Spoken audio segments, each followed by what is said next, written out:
then I can start talking. All right, so it looks like we have 22 students in, so we're missing like 3. Okay, so just as a reminder, the first 30 minutes of class are like a pre-lab section, so it's kind of like a free-for-all question section. I kind of had intended this to be a troubleshooting and help session for the lab reports and for the homework in particular. So do keep that in mind. I sent you guys an email about this last night, I think. But basically, I've been questioning the usefulness of, or I've been just trying to think about how to optimize the formatting of the Zoom call, because a lot of this lab can be done on your own time as opposed to how it would normally be done. And so I want to make use of, I want to take the advantages of the online format and minimize the disadvantages. So to get to the point, I'm thinking that I'll have the lab reports due at noon, so at the end of this class, so that if you're behind or if you need more help than just 30 minutes, you have basically this section to ask questions where you'd normally be doing the lab, and you could ask kind of real-time questions regarding this week's lab. Then you can also ask real-time questions regarding the report for last week. And then I hope that way the Zoom sessions will be a little bit more useful, and then we can kind of clarify some of the problems. So the next thing on the agenda that I'd probably like to add is one of the students in the Tuesday section made a Discord channel. So I'm going to open up the chat and I'm going to post a link on there. So for anyone who has not already joined, I really recommend it.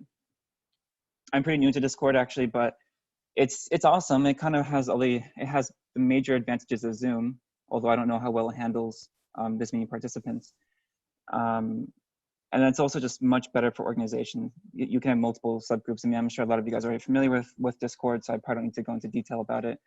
It's also pretty intuitive. So once it's in the invite link, if you haven't already, just join it, and then you'll kind of find out what it's like. I think it's especially useful too because it gives you guys the opportunity to help each other with questions in addition to just me answering questions. Which of course I know it seems like it's great for me, of course, but it's really better for you guys, not just in short term because it helps your participation grade. It's good long term because the best way to feel comfortable with any material is to be able to teach it. Something can seem pretty straightforward to you when you hear it because you're understanding it, but it's a whole nother thing to be able to understand it fully enough that you can not only regurgitate that information or ad-lib it especially, but also that you can answer questions regarding that, and then you can also see different perspectives. I'm probably going on to tangent here, but in Arizona, when I was trained to be a TA, we actually couldn't answer questions directly. We couldn't give you guys a response. We could only teach through the Socratic method, which was especially difficult, but very rewarding for students who got it, and extremely frustrating for students who didn't, who just want like a quick answer. Here, I have a compromise, so I'm not gonna completely do that because it takes a lot of time and it can frustrate a lot of students.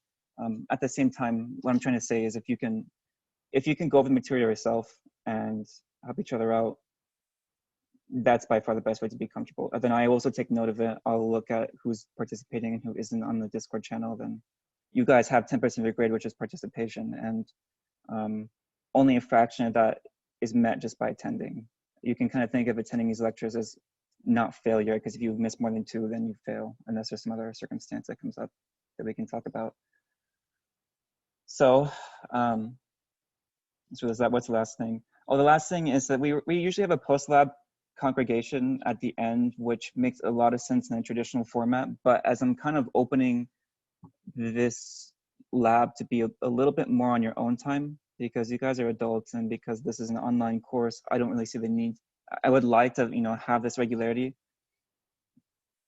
At the same time, I don't want to keep people against their will. So I'm going to say basically, you definitely should come to the pre-lab. That way I know you're actually doing this, and that starts at 9. After that, once we've gone through all the preliminary questions and I've outlined what you need to do for this week, you guys can stay in the Zoom, or you don't have to. And if you want to come back later, I'll go, you know, in more details when they come back on. We can answer questions for the whole class or whatever at the end. But I'm thinking I'm just going to keep this on in the background. Even if I turn the camera off, even if I log out of Zoom, I'll just log onto Discord in one of those Discord channels so that I can like go ahead and continue working in lab and just put this on my mobile. And if you guys have a question, then you can just ask me, then I'll be here real time during a lab session so you can get help. And if I need to go in more detail, I can come back on Zoom. If it's a really important question, I can reach out to you guys, we can come back. But again, this is kind of, I'm not an autocrat, I'm just a guide, you know. So you guys also should make this course what you want out of it. So please give me feedback if something does make sense or does not make sense, or what you think we should do. Okay, so that being said, that was most of what I wanted to talk about, just as like the preliminary information about the course formatting. So I'm gonna open this up to general questions, and I'm gonna start taking attendance while I wait for that.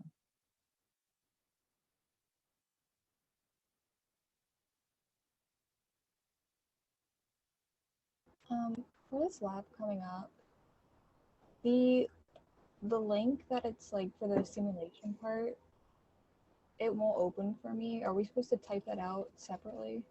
Yeah, actually, I'll send you guys a link. I'm probably just gonna send in the Zoom, but I'll also send an email. So give me a second, I'll find that. I wrote that out actually earlier. Link.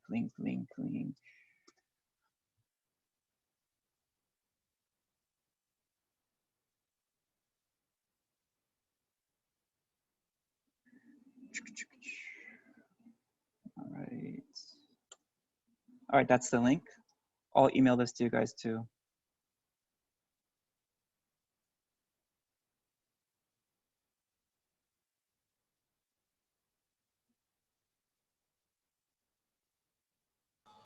I was kind of confused on the calculation for the uncertainty in density.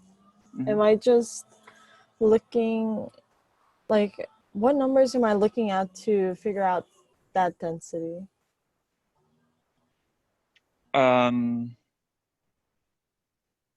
So before I answer that question, may I ask who asked the first question?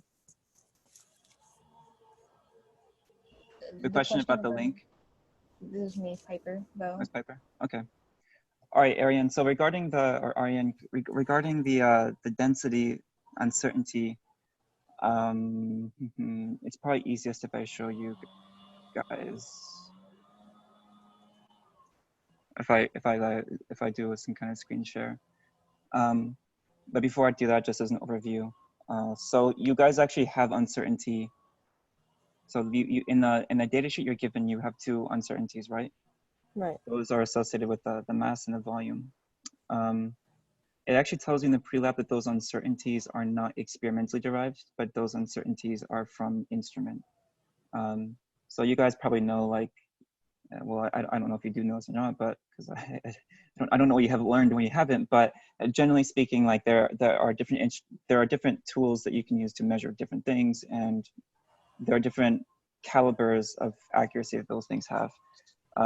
So for example, like if you have like this thing here, just like an Nalgene bottle, this is something you don't usually want to use. It gives you like estimated volumes, but it's not super good.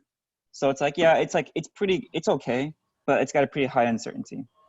And then if you have higher grade instruments, they have lower uncertainty values. So both those uncertainties you notice for the mass and volume are actually constant for all the measurements because they're directly related to the instrument. You guys don't need to know this necessarily. I'm just going into some background so that, you know, if I give you a thorough answer, this might answer other questions. This might answer other questions other students have.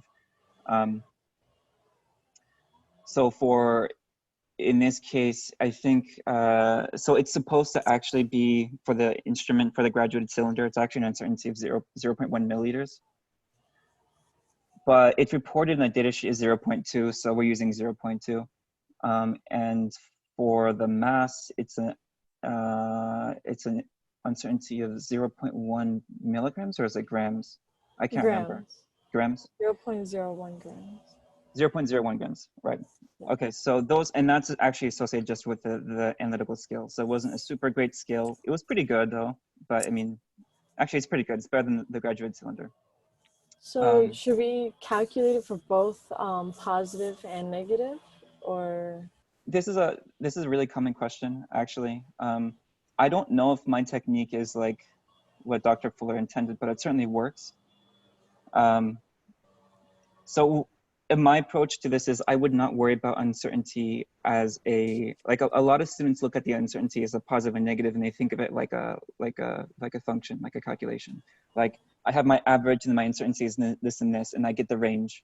Well, if you took that as a function, you could get a range. You could get a low value and a high value, and then like the true value is somewhere in between there. But you can also take the uncertainty as a value in and of itself with units of positive or negative, so to speak. Why I'm saying this is, so regards to your density, you have values, like you have got a mass value, you've got a volume value. When you have an uncertainty there, when I learned, when I took a stats course a few semesters ago, we talked about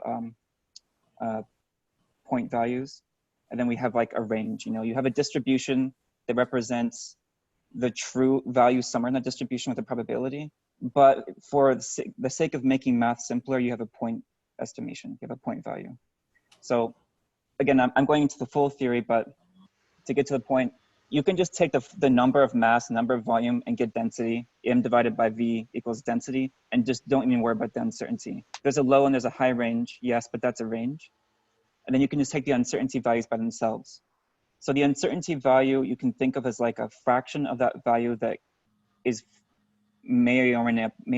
has some variation, the true value somewhere in there.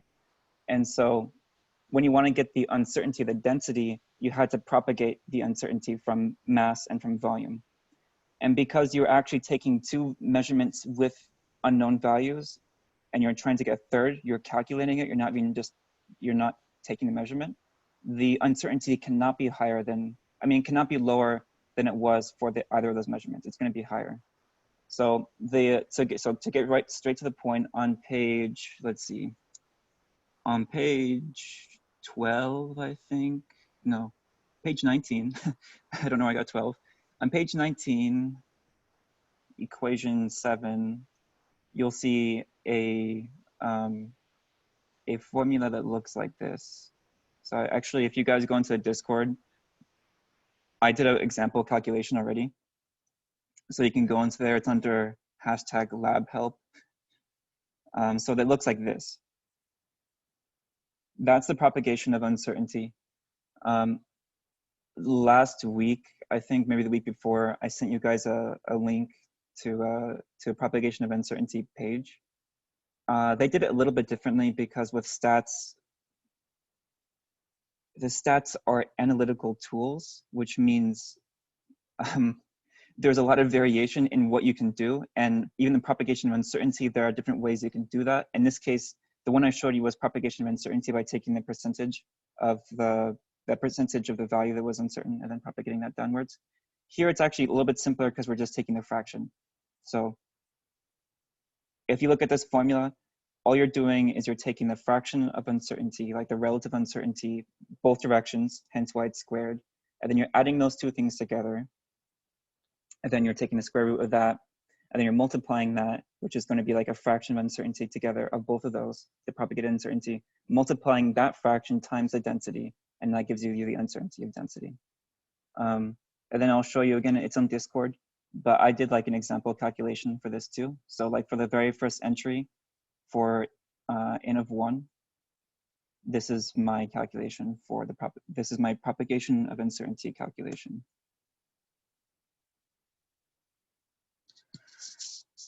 So actually, I guess I didn't need to screen share that, but I can if you'd like. Otherwise, it's written down right there. I don't actually know what more I can do. I guess I'll screen share something a little bit to show you guys some help if you need this. I gotta find that document though. What is this?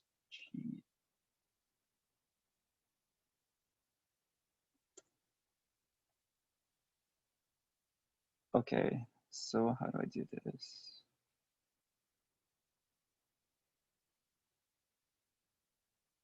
All right, so what I did here, for example, this is my uncertainty for density. And it's a kind of because it was a kind of a complicated equation, just to minimize the chance that something wrong can happen to you, like happen in the spreadsheet or something for the first week of lab, I took each of these two things individually. So this is the change of volume per volume measurement. So this is the uncertainty volume over that measurement volume squared. And this is the same thing for mass. And then I took those two things, added together, and I square root them.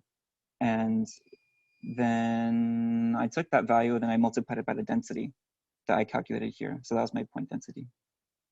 So that's how I broke it. Graph supposed to look like? Sorry. It doesn't need to look like this. This is how I did it. You need to have, so you need to have table 1.1, table 1.2, which you were already given, and then you produce table 1.3. And then you need to have these values here. I would definitely expect having this, because this is the uncertainty of density. I'm going off of my memory. I don't know. These two, I definitely don't think you need to, these three, you don't think you need to have. These are things I just used to simplify this. This, I think they actually I think they may have asked you to do this. I can't remember.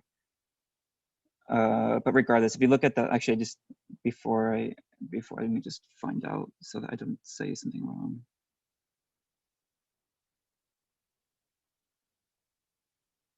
Yeah, you need to have those two columns. But the ones that I use for my uncertainty, you don't need to have. So for the change of density per density squared, so these three last ones, you don't need to have them. I just did them for myself. So you need to have these two columns, this column. All this was given to you before, so all this chunk. And so you also need to have this. And I calculated those manually. All right, that was a long response, but I tried to be pretty thorough. Any other questions on that? Sorry, you know, for Excel, how do you make it do sig figs, or does that matter? Or you have to enter it manually? That's a really good question. Does anyone else want to answer that question?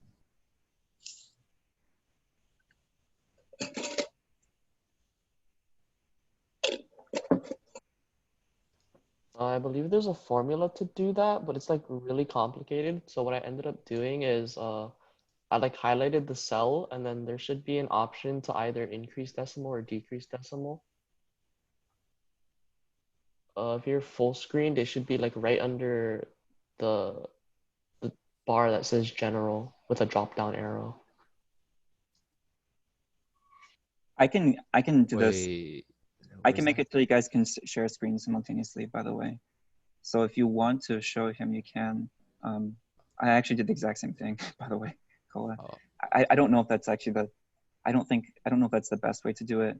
But that's my shorthand way, like my lazy way of not actually learning a more thorough way. That's why I'm actually opening this up to the class, because if someone has a really thorough way of doing it, that way does work. It's just not as systematic, and it takes a little bit more labor, and it's okay. I would imagine there must be some better way, but somehow it doesn't seem. I don't know the better way actually. If you right click on it, like if you hold stuff down and you right click on it, then it says format cells. And then if you go to the number on the top left, it says number. And then you click on number, it says the amount of decimal places you want in that column. So if you figure out the sig figs, you can just choose the amount of decimal places you want. So that's how I did mine. Okay, thank you.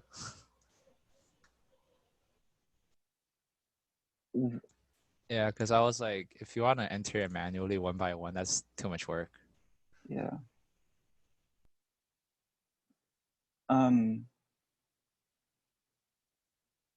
So that Azalea, it was Azalea who entered that, right? Azalea? Yeah. How did you do that again?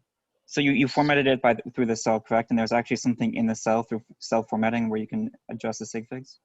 Yeah, so if you like hold down and select the whole column that you want to have the same amount of sig figs, and you right click, and go to format cells.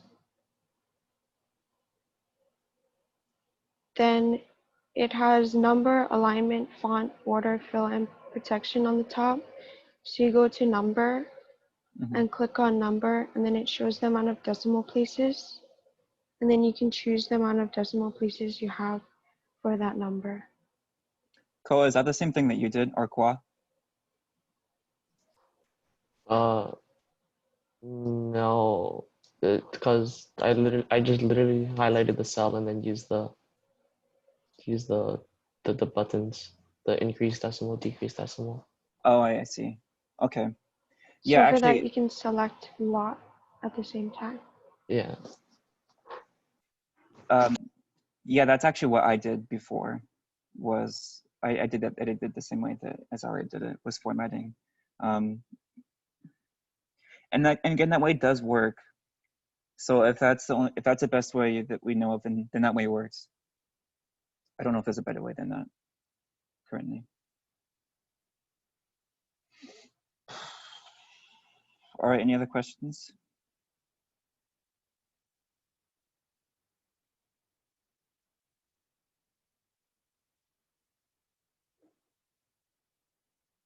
Do we have to like talk about the results, or can we just input the graph and the data table? Because on the You mean for the conclusion? no, not the inclusion, but like the results section. Because in the No. format you gave on the syllabus, I wasn't sure if we had to like talk about it a little bit or just like show the graph or like the spreadsheet part. So I definitely don't want to, I mean, I'll go look at the syllabus just to make sure, but traditionally under no circumstance that I could think of besides some exception for Gen Chem 1, you don't need to describe anything for results. Results under, under the official formatting, as in when you guys get higher up, the results, you just post the results. So it's like a quantitative section. You might describe in words. In this case, I don't know how relevant it is. Okay, so for this lab in particular, you have like 3 tables for results. I think I wish they would call the section results and data, because you also need to include data. It's not just results, so it's a little bit disingenuous. But as long as you provide a title that is descriptive, that's good enough for me. If you were to have a graph, depending on the complexity of the graph, if the title isn't sufficient, you might need to have something written down. I don't know if you guys are going to do this in Gen Chem, but if you were to have like a graph and you had, I don't know, like a few lines on it, or it just wasn't super clear what the graph was, you would probably need to have like a little description beneath it saying what it is. But you're not doing any analysis, you're just describing what it is in words, because it's kind of indecipherable, or it just to help it. For this lab, for example, tables 1.1, 1.2, 1.3, they're pretty straightforward. So if you give me even table 1.1 class data, ideally you take class data for density measurement of Teflon ball or something like that. But even just class data is probably good enough. But let's lay on that. Let's say actually I should not lower the standards outright. Let's keep the standards high, and we can always weaken them with time. So let's say if you try to be pretty descriptive. So for density measurement of Teflon ball, or measurement of mass and volume, volume of water displacement, things like that. That way, so I guess imagine when you're writing the results and you're giving titles, someone who's got no background in this, and someone who's never read the report formatting or whatever, can look at your results section and they know exactly what it is. If you're looking at this and you were to show it to your little brother, little sister, or something, they don't know what it is, then you're doing something wrong. It should be pretty clear. For the conclusion section, then you're actually writing about analysis, like this is what this was, and that means this. We accomplished this, stuff like that. But the results are usually just numbers and some words to clarify if necessary, but nothing more than that. Okay, thank you. Mm-hmm.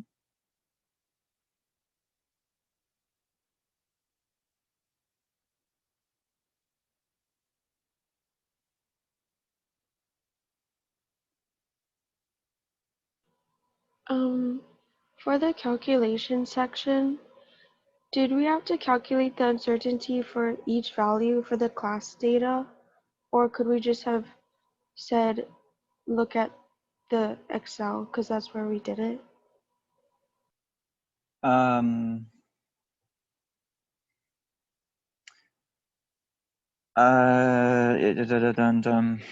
you talking about tip of 1.3? I was finishing the attendance when you said that, so I was a little bit distracted. Table 1.2 for the class data. You need to get the density for all those. Is that your question? The uncertainty. Yes. So calculate each one with the formula? Yeah, but it's actually pretty easy. So the advantage of having Excel is that if you do it once, you can do it for all of them because you just drag the formula down. That formula is given to us again in the calculation section. And so I should clarify this. For now and in the future, when you guys have calculation sections and you need to show the use of a formula, you only need to show me one use of it. So you just do one calculation, and that way I can basically assume that that one calculation you're doing manually by hand is what you did for everything. There's possible that that's not always what's going to happen, but I mean, try to make sure that it's right, because it doesn't make sense to me for you to manually calculate everything. That's great if you really want to, but in terms of, I'm trying to make this efficient for you guys in terms of education. I don't really see that, it's kind of like writing on a chalkboard. If you did something wrong, like, I will never do this wrong 20 times. I don't see the value in writing it over 20 times when you can do it on Excel. And as long as you understand the theory, what you're showcasing by writing the formula out, then that's great. We're being efficient about this. So to get back to your question, yeah, you should, because when you, unlike a table 1.3, which is your results, you will actually report the uncertainty for the density of the class data. And that, it doesn't tell you this, but that's the average uncertainty. So you are like, let me share my screen. I'm gonna have to minimize my grade sheets that I have open for you guys because I'm taking attendance. All right, and how do I do this?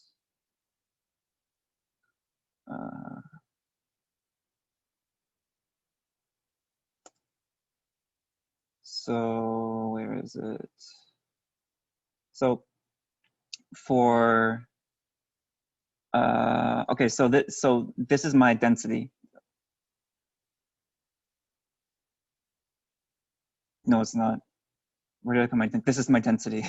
So that's my density, and I calculated each of these right from my pointing. So if I click on this, you have the mass and you have the volume. So this is my average of those, and you can see that here. It's literally just the average of the F value from 10 to 21. These are things you guys need for the lab itself, and then for the uncertainty that I calculated out with those 3 columns on the far left, these 3. Whoops. I actually take the average. Do I show that to you guys anywhere? I don't show it to you anywhere because I didn't write out table 1.3 results, but you should take the average like this. Actually, in this you have to actually write average completely for some reason, and then that gives you your normal average. And if we're to showcase what Azalia was talking about earlier, we can format the cells under number, and we can have, how many sig figs do we have here? 2. So we could have 2 decimal places, and that's our average uncertainty. So then you would report your thing, like if I were to have, okay, let's write this down here. If I were to have table 1.3, and then there's group, whatever, and class. This is D. Let's do big D for density, uncertainty. And then there's something else. What's the last one? S, I think, but we don't need to know that for now. So then I would record this, basically X bar, and then this you can assume is going to be plus or minus. And that's just going to be this thing. which means that basically the class average uncertainty is going to be 22.24 grams per milliliters plus or minus 0.22. Actually, no, I'm doing this differently. That uncertainty they're actually asking you for is with a confidence interval, but this is the uncertainty that you guys got from the measurements. So they're two different things. Anyway, that was my confidence interval number.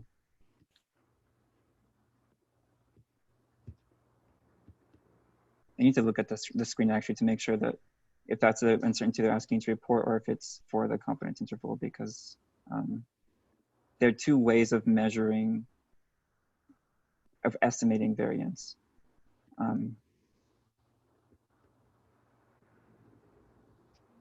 Yeah, that's that. But I need to look at the screen. I mean, I need to look at the thing. So whatever that tells you, you should just follow the lab manual. The manual tells you to report this and report that, because that's what I'm going to be grading off of. And I could be mistaken right now.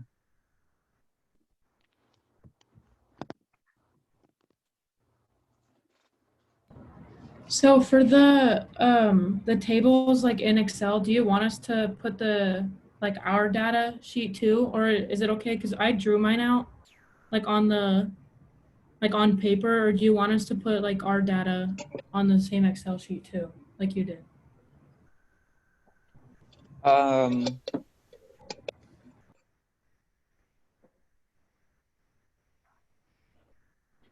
Was the question that you did this all manually? You did this all by hand, so you didn't use Excel?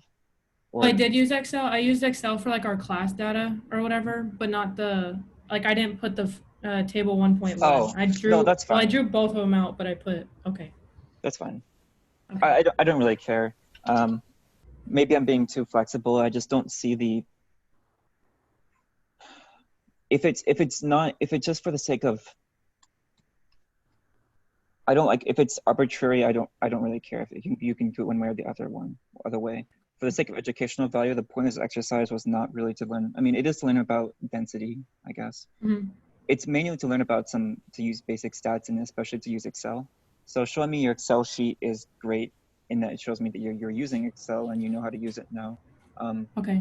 It also is good because if I see errors, I can go back and look through your Excel sheet to see where things went wrong. So for this report, if you guys could also send me your Excel sheet, like that raw Excel file too, that'd be really cool, because then I can actually go through your formulas and see if there's something wrong. Okay. That's not required. You won't get graded off if you don't. But it's helpful for me in terms of, and upgrading it or grading it. Thank you. I have a question. So when answering like question 5 and 6, it's asking for like the percent error for your density and then for your class density. So what's the difference between like saying your density and then the class density, since we're only given one sample of data to use? I actually don't know if the quantitative difference, but the group uncertainty, I mean the group density is actually what you get. So you have the mass and then you have the volume displaced, which you need to calculate manually from the volume of water, the water plus the ball. And then you can actually just take, so you have the mass and then you can take the volume displaced and you can get the density. They have the axes there, so you don't need to report uncertainty. You actually can't, because stupidly you could actually, because you actually have uncertainty from the instruments, because I mean you're still using instruments to measure volume. And then you need to have S. That at least makes sense because you're only taking one measurement. But you need to include the uncertainty in the standard deviation for the class data, which you're getting from table 1.2. So basically you're just measuring density from table 1.1. So you need to get the volume displaced, and then you're already given the mass. And you can take those two things, and also keep in mind you need to get not only the volume displaced, but then you need to account for the actual volume of the ball, the spherical ball. And you have the mass and volume of the class, which in theory, under normal circumstances, you guys would have basically just done table 1.1 on your own. Like the lab would be measure the diameter of the ball because there might be some variances there. measure the volume of the water, measure the volume displacement in the water, and then measure the mass of the ball, take the uncertainty from the instrument of the scale, and then take the uncertainty from the instrument that is the graduated cylinder. Manually calculate the volume of the ball using the diameter, and manually calculate the density. And then you report all those things together. And then we had 12 groups, and then all 12 groups report them. And then you're going to basically measure the variance between all of our 12 groups.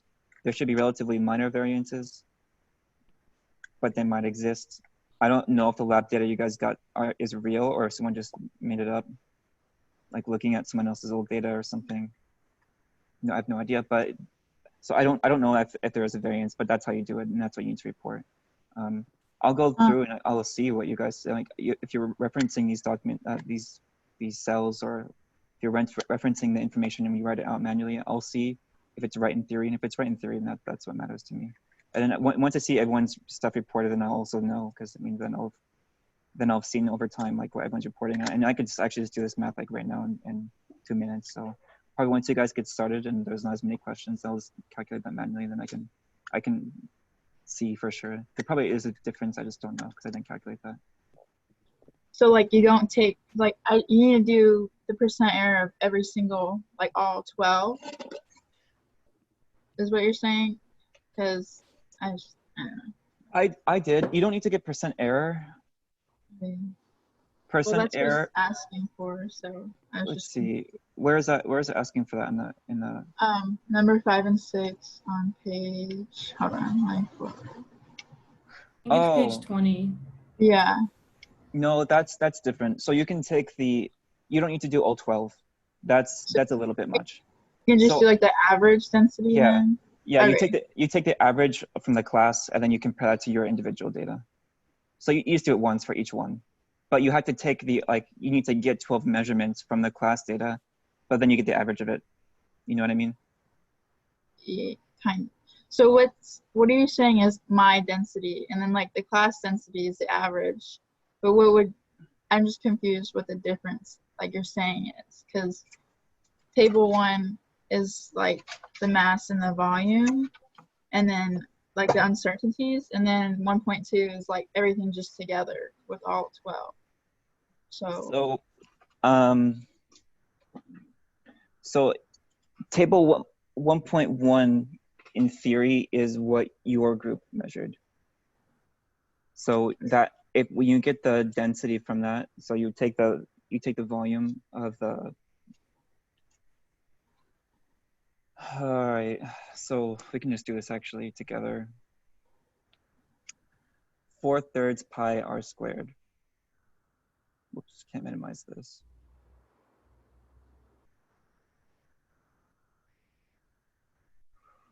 Okay, so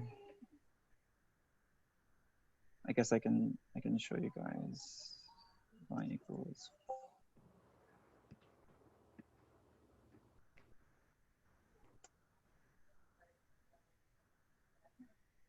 R cubed. All right. I don't know if you guys want to see the screen share, but I can do that. Oops, I guess I gotta minimize this thing first. Okay, so if we have, this is the equation for our volume.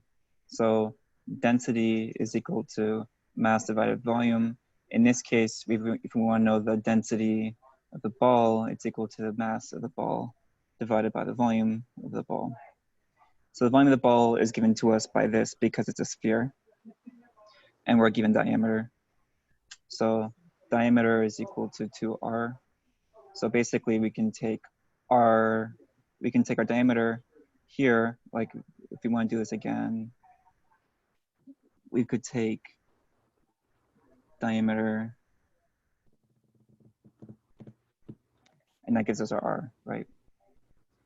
So if we want to get the mass in this case, I'm going to minimize this for now. So if we want to get the mass of this, if we want to get the volume of this, let's see, we take 4 divided by 3 times pi. Does pi give us something better?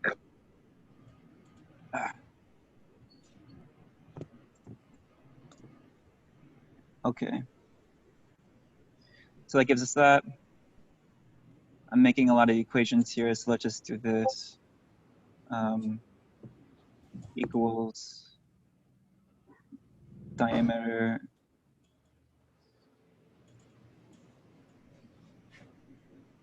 and since we want to know the density of in grams per milliliters, centimeters cubed is milliliters, so we don't need to worry about the units. This can be this divided by 2 times the square root of this. So this times this, that should be the volume. Did you guys get this? Because I'm just doing this right now. And it should be, actually. Let's look at this, compare, well, this volume.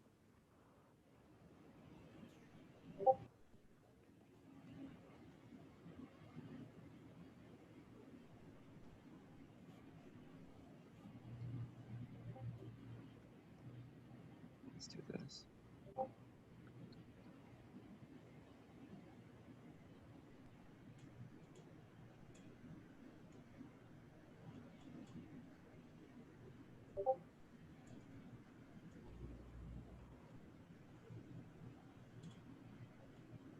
Alternatively, I guess you don't need to do this.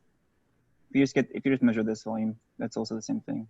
So this minus this. Whoops, that's not all right. This was input incorrectly. I assume, let me go back at this. Did you guys do this calculation out so you guys can confirm these numbers? What is the data? What's it called? Data sheet, I think.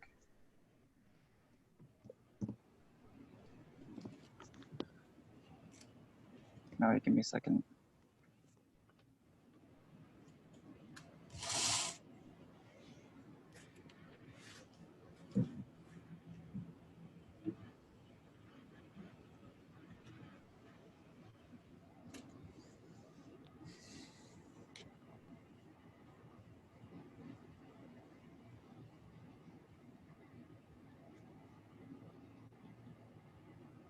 Yep, it's 15.3. 35. Okay. So I'm not really sure why the difference in the volume that I calculated manually is so different from the volume displacement.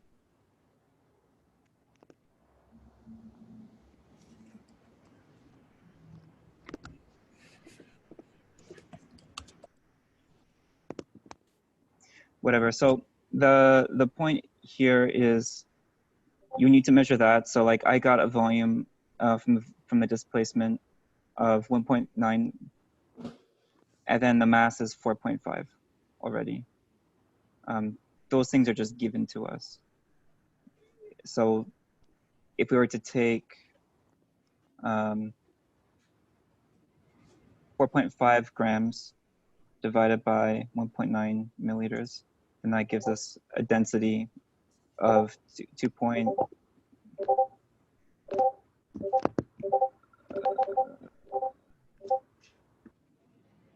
That gives us a density of 2 points. Sorry, I minimized that.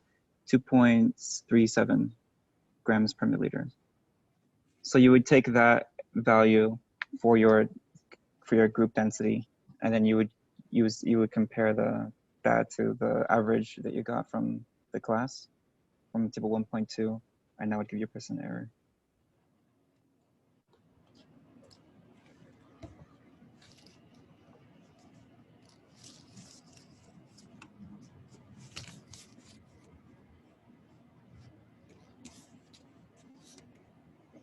Anyway, so you guys have more questions about this?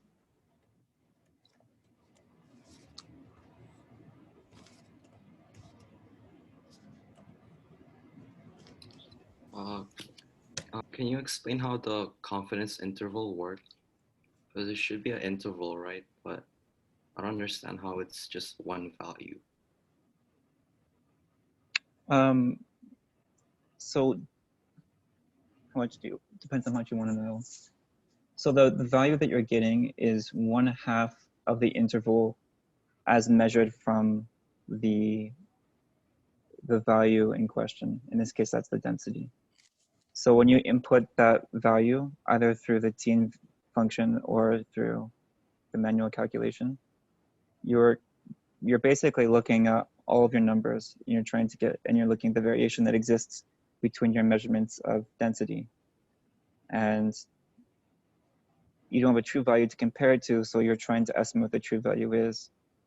The confidence interval gives you a range in which you have 95% confidence that the true value lies within this range. So basically the middle of the range is whatever you're comparing, is the value, their point estimation. In this case, it's going to be the average density from table 1.2. In the confidence interval, when you measure it, like you can see when they write it out on page whatever, I don't even know what the equation is, but on the lab report, on the lab manual, the confidence interval is 1.96. 1.96, actually, she's simplifying this to you. That's the number that's, that number has respect to the confidence interval at 95%. You can calculate that value actually manually, but she's already calculated it for you, so you guys don't have to do more calculations. So the 1.96 refers to the 95% confidence. And again, that number is not random, it means something, but I don't know the equation off the top of my head. Plus or minus the point value, in this case it's density, times the standard deviation over the square root of your number of samples, right? So when you have the value that it's plus or minusing, in this case the average density, the interval is the range between, the interval is the range of the value that's produced from that equation. It's easier probably just to show you. Maybe I can just write it in chat or something. Okay, so let's say this is your average. X bar is going to be the average. So when you're measuring, when you get the confidence interval,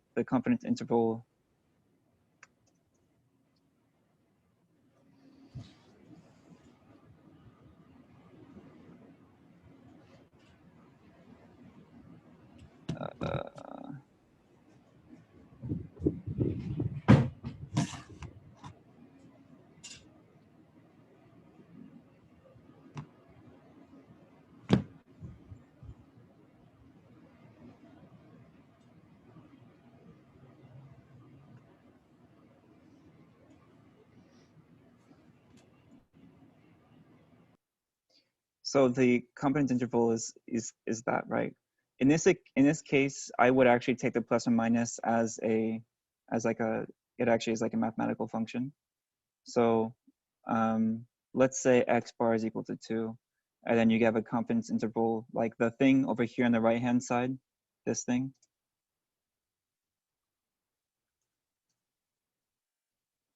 If that gave you a value of 0.2, then kind of like you calculated in the homework from the beginning of this class, the confidence interval, the 95%, is equal to 2 plus or minus 0.2. So therefore, the range you actually have is 1.8 to 2.2. So it is an interval. But the one value that you're getting is a unidirectional value that represents half of the interval from whatever the point value that you're measuring, or that you're analyzing. Does that make sense? Yeah, it does not.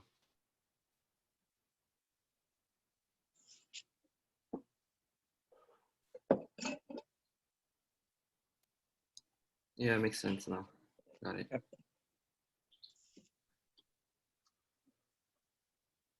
All right.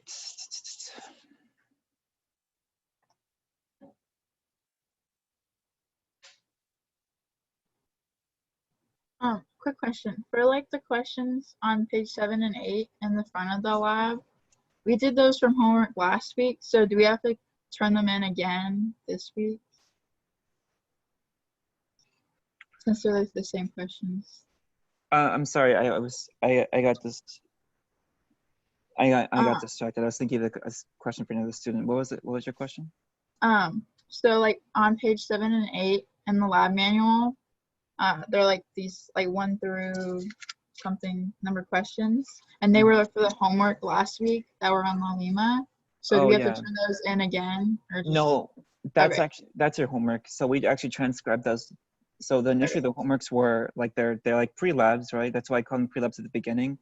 But we have 2 pre-labs, which makes it annoying. But I think you should really think of the homework as a pre-lab. You really shouldn't be coming to lab without doing the homework, because it means because to do those homeworks you need to kind of understand a little bit what we're doing this week.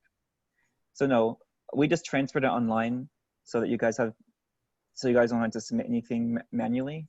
And it actually it translates relatively well to the La Lima formatting. I've learned a lot about how to edit those things. So if you guys see problems with the key in particular, let me know, because I can actually fix those now. But there's still going to be issues. But no, in general, your homework should always be the beginning of the lab like that, and you don't need to repeat that. That's there because under normal circumstances, you'd write that out in paper, then you'd submit that to me at the beginning of class. And now we're doing a little bit differently.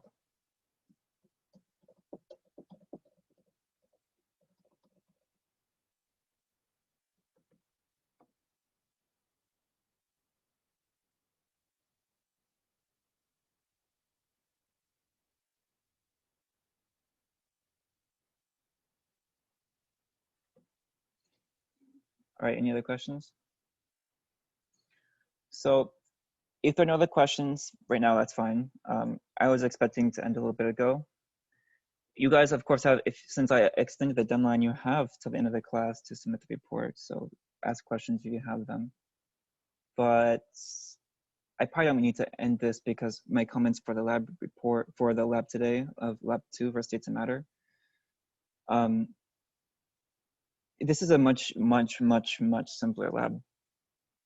This is what I was expecting for the very first week of Gen Chem, because this is your first chemistry class potentially in college, and that's the first lab associated with that, and the very first lab associated with the very first lab, the very first chemistry course should be relatively easy so that you can increase the difficulty over time so you have a foundation.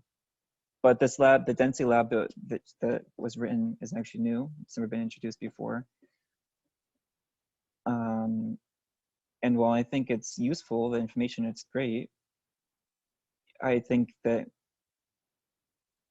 it's not appropriate to have that many things introduced all at once, especially when later on in the class, the difficulty decreases. Doesn't really make sense, but that's how it is. So this lab is much simpler. So basically, you just log on to that website that I sent you guys a link for at the beginning of class in the chat. I also sent it to you an email. And that's it. And then you just follow right. So this lab is cool. All the simulation labs, henceforth, including this one, you don't need to complete a full lab report, which is awesome. Instead, you have the objective. So you have the beginning of the report, which is like the title almost.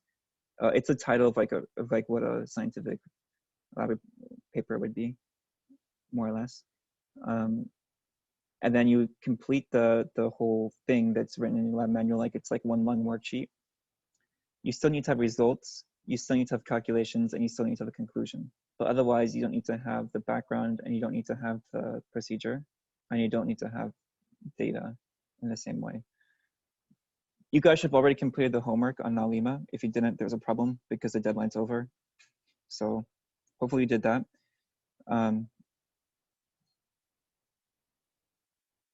But yeah, that's that. For this report in particular, all the calculations you do, you're actually showing them on the worksheet. So I don't think you need to have a separate calculation section for the report. You're already going to be writing a report. So, I mean, you're already going to be doing the equations, the calculations within the report itself whenever it's asked for them. And you don't need to do any outside calculations. So that's sufficient for me. But you still need to have the objective. So you need to write what are you doing overall in this lab. And you still need to have the conclusion, which is what did you do overall in this lab? What techniques did you apply? What did you learn? Error analysis, if possible, verbal error analysis. And then for the results section, which comes before the conclusion, you are reporting the quantitative conclusion of the objective. So what did you find? What are the results that you're looking for as pertaining to the objective? And what is your error analysis, the quantitative error analysis? So those obviously translates like real things. For example, the error analysis you could show is like the percent error. So you have a true value that you're comparing to. In this case, it's the literature value for boiling point of a substance. And then you're going to be observing a boiling point, and then you're going to compare the two temperatures, for example. So, but yeah, this is a much simpler lab. I don't think besides that there's really a whole lot to talk about. The lab procedure is pretty straightforward in the lab manual, so I don't need to talk about a whole lot. I don't need to clarify anything, I don't think. If you guys have questions, of course, let me know. I'm going to keep the Zoom on, but I'm probably going to take the camera off or something. I'll log into the Discord channel too, so in case if I had to quit the Zoom, I'll let you guys know. But then I'll just be on the Discord, and you can talk to me there. I still will come back at 11:30. I will still come back at 11:30, and we can go over things together. That's kind of supposed to be like the post-lab session about just to make sure you guys know what you need to do for the class, for the lab manual, for the lab report. But yeah, basically everything after this is optional. Not the report, but the Zoom stuff is optional for you. So I'll stay here to answer questions up till noon. So you can ask them in real time. There are 2 students I need to talk to, probably individually, because I need to go through them. I need to go through some part of the report with them. And one of the students actually have a question about attendance. I had a question. Yeah. You said that you were gonna make like a folder for the lab reports, or should we just put it into the Dropbox for now? It should be in there, I think. I thought I made it last night. I can go check. So like, yeah. do you want to make us or have us make it into like one full document, like put everything onto one thing, or like just upload everything that we have and put that into that one folder? Are you talking about Like all like the lab report part, and then like the Excel, and then like the pre-lab stuff or whatever? Or like the calculations part, I mean, it's like the calculations, the lab report, and then the Excel. Do you want us to put that all into one document? It should be one document. It should be one document. So you don't need to include, I would include the Excel as a separate sheet just so I can look at it, because you won't be able to I won't be able to edit, I won't be able to look at the cells in your formulas that you used. Okay. If you just have like a screenshot of that for whatever reason in the report. You should include whatever you need. Otherwise, like the report should, okay. So it should be a one PDF, ideally a PDF, including the Excel stuff for the tables with informative titles with the calculations. So that means the second part of the lab report after the procedure where they ask you questions in particular, that should be part of the same report too. The order is actually outlined on the syllabus. So it should be objective, background, procedure, data and results, calculations, conclusion. So you can follow that same outline.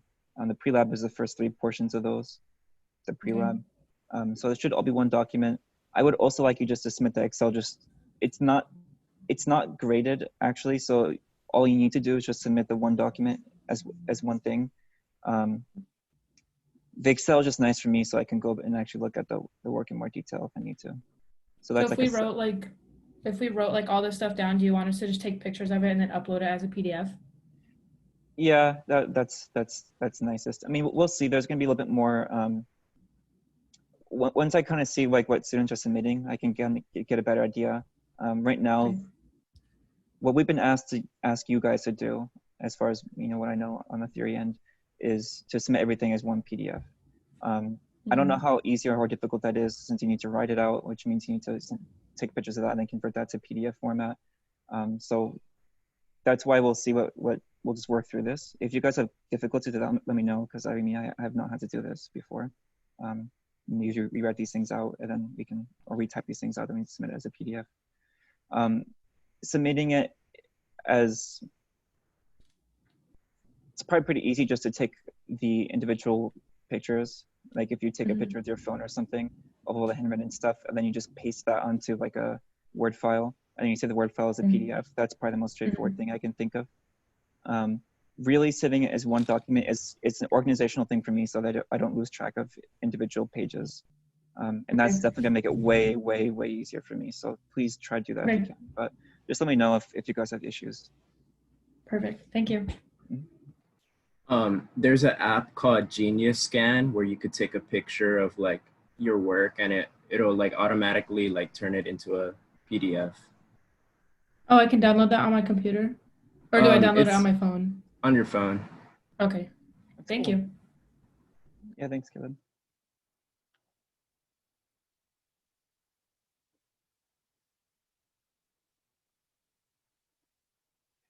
All right. I have a question. For the homework worksheet, is this something that we're printing off, or is this just something that we add into our chem notebook? Like, do we write it out, write the questions out, then write out the answer, then take a picture of that and submit it, or are we supposed to like print out the paper and do it? For the homework itself? For the lab itself, like the papers that are attached to the lab. Like where it says like drawing description, what happens to the water molecules. Oh, that. Okay. Yeah, you should. You don't need to, if you want to write that all out on a separate piece of paper, as long as you make it clear what you're writing about, I think it's fine. Of course, the simplest thing to do is just to print that out and write in the blanks. But if you want to manually recreate that, you can. The only hard requirement is that everything needs to be written out by you. And by everything, I mean your responses need to be written out, so it can't be typed. But if you want to format that, if you just want to steal the formatting by printing it out, that's fine. I try not to penalize you guys or make you guys need to print out more things than you need to. That's why I'm letting you, if you want to just rewrite it, that's fine. But basic whatever is easier for you. Okay, thank you.